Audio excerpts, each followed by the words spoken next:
Ayun lang, Sones. Lansones. Tapos kung pa may 5 puno pa doon. So,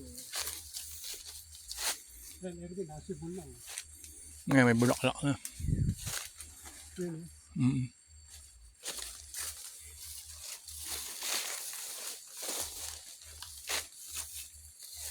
Ayun, may nadaan doon sa gilid, ano. Oo.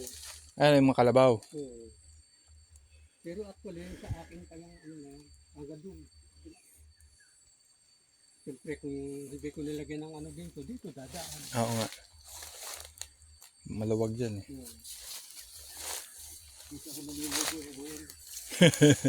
Oy, pambihira. Ang laki pa pala dito. Oh. Saan napunta yan?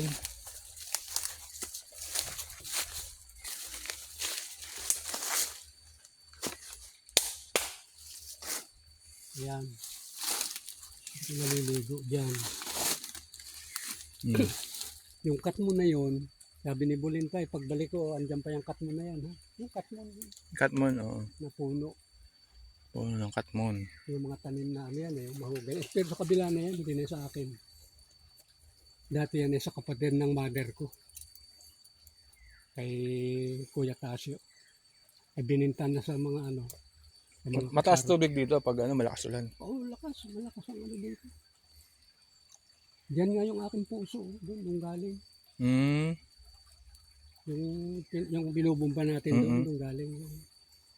Kaya pwedeng maligo dito eh. Ayun, lalim dyan. May mga dalag dyan. Ah, meron? Dyan, may dalag, may E di, pwede ka pala dyan, ano, mag-basket yung ang tawag. doon.